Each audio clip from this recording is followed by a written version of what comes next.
आत्मनिर्भर भारत के निर्माण में भी मुंबई का सामर्थ्य कई गुना बढ़े, इसलिए मुंबई में 21वीं सदी के इंफ्रास्ट्रक्चर निर्माण पर हमारा विशेष फोकस है।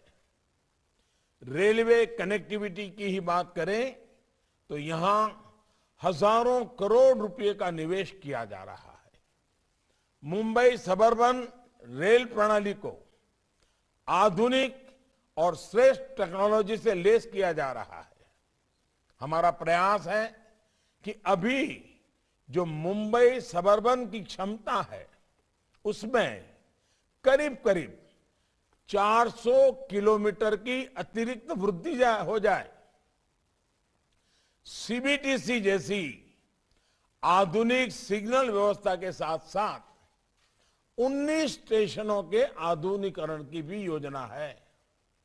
भाई और बहनों, मुंबई के भीतर ही नहीं बल्कि देश के दूसरे राज्यों से मुंबई की रेल कनेक्टिविटी में भी स्पीड की जरूरत है, आधुनिकता की जरूरत है।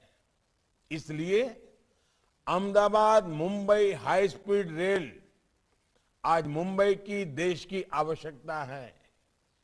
ये मुंबई की क्षमता को सपनों के शहर के रूप में मुंबई की पहचान को सशक्त करेगी।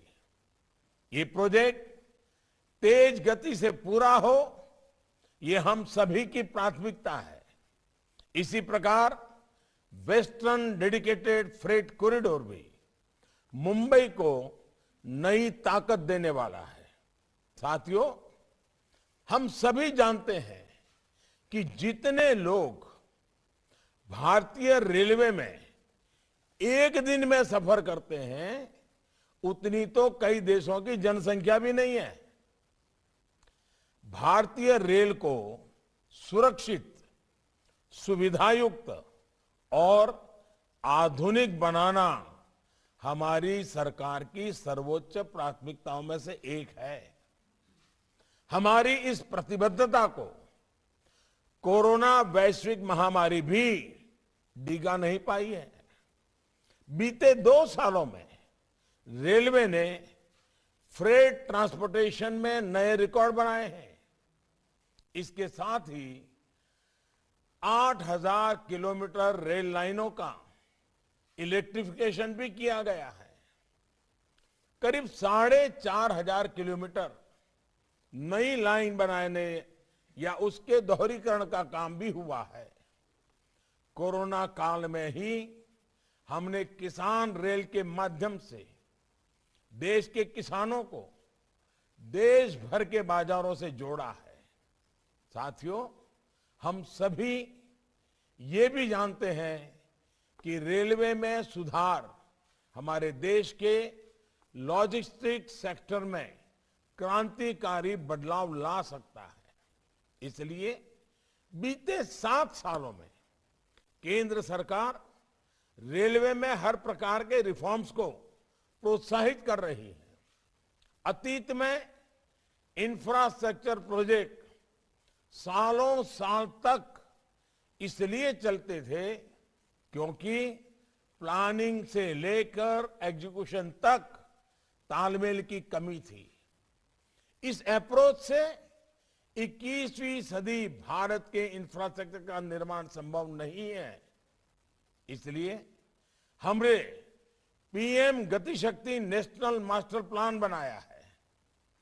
इसमें केंद्र सरकार के हर विभाग, राज्य सरकार, स्थानीय निकाय और प्राइवेट सेक्टर सभी को एक डिजिटल प्लेटफॉर्म पर लाने का प्रयास है। कोशिश ये है कि इंफ्रास्ट्रक्चर के किसी भी प्रोजेक्ट से जुड़ी हर जानकारी हर स्टेक होल्डर के पास पहले से हो, तभी सभी अपने अपने हिस्से का काम, उसका प्लान सही तरीके से कर सकेंगे। मुंबई और देश के अन्य रेलवे प्रोजेक्ट्स के लिए भी हम गति शक्ति की भावना से ही काम करने वाले हैं। साथियों, बरसों से हमारे यहां एक सोच हावी रही कि जो साधन संसाधन गरीब इस्तेमाल करता है, मिडिल क्लास इस्तेमाल करता है, उस पर निवेश नहीं करो। इस वजह से भारत के पब्लिक ट्रांसपोर्ट की चमक हमेशा फीकी रही है। लेकिन अब भारत उस पुरानी सोच को पीछे छोड़कर आगे बढ़ रहा है। आज गांधीनगर और भोपाल के आधुनिक रेलवे स्टेशन रेलवे की पहचान बन रहे हैं। आज 6000 से ज्यादा रेलवे स्टेशन वाईफाई सुविधा से जुड़ चुके हैं। वंदे भारत एक्सप्रेस ट्रेनें देश की रेल को गति और आधुनिक सुविधा दे रही हैं। आने वाले वर्षों में 400 नई वंदे भारत ट्रेनें देशवासियों को सेवा देना शुरू करेंगे। भाई और बहनों, एक और पुरानी अप्रोच जो हमारी सरकार ने बदली है, वो है रेलवे के अपने सामर्थ्य पर भरोसा। 7-8 साल पहले तक देश की जो रेल कोच फैक्ट्रियां थी, उनको लेकर बहुत उदासीनता थी। इन फैक्ट्रियों की जो स्थिति थी, उनको देखते हुए कोई कल्पना भी नहीं कर सकता कि ये फैक्ट्रियां इतनी आधुनिक ट्रेनें बना सकती हैं। लेकिन आज वंदे भारत ट्रेनें और स्वदेशी विस्टाडोम कोच इन्हीं फैक्ट्रियों में बन रहे हैं। आज हम अपने सिग्नलिंग सिस्टम को विदेशी समाधान से आधुनिक बनाने पर भी निरंतर काम कर रहे हैं। स्वदेशी समाधान चाहिए, हम विदेशी निर्भरता से मुक्ति चाहिए।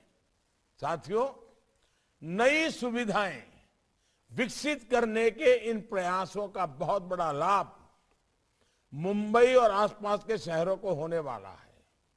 गरीब और मिडिल क्लास परिवारों को इन नई सुविधाओं से आसानी भी होगी और कमाई के नए साधन भी मिलेंगे।